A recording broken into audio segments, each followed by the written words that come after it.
మోడీ తమిళనాడు పక్కనే ఆంధ్రప్రదేశ్ ఉంది, కర్ణాటక ఉంది. మెయిన్లీ తమిళనాడు మీదనే ఎక్కువ కాన్సన్ట్రేట్ చేస్తున్నారు. దానికి రీజన్ ఏంటి అంటే, ఇంతకుముందే చెప్పినట్టు కర్ణాటకలో స్ట్రాంగ్గా ఉన్నామన్నట్టుంది, అక్కడ కూడా తిరుగుతారు. ఎక్కువగా హయ్యెస్ట్ తమిళనాడు తిరుగుతున్నారు. అన్నామలై చేస్తున్న ఎఫర్ట్ కంటే దక్షిణాదిలో బలపడాలనుకుంటున్నటువంటి భారతీయ జనతా పార్టీకి ఫస్ట్ హోప్ ఇచ్చింది కర్ణాటక అయితే, సెకండ్ హోప్ ఇస్తుంది తమిళనాడు.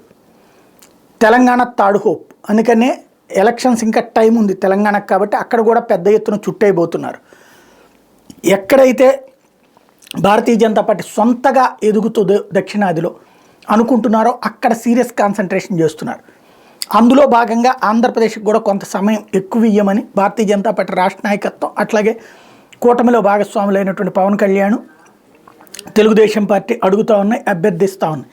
అది కూడా ఆలోచిస్తున్నారు. ప్రస్తుతం అయితే మాత్రం తమిళనాడులో పదే పదే చుట్టి రావడమే కాదు, స్టాలిన్ ప్రభుత్వం అవినీతిమయం అంటూ అందులో ఉన్నటువంటి ఎమ్మెల్యేలు, మంత్రులు కూడా అరెస్ట్ అయ్యి జైలుకి వెళ్ళడం, బెయిల్ మీద వస్తే మళ్ళీ వాళ్ళకి మంత్రి పదవులు ఇవ్వడం లాంటి కాన్సెప్టులు చూపెడుతూ ఇట్లాంటి వాళ్ళ మీ పాలకులు తేల్చుకోమని చెప్తున్నారు ఆయన.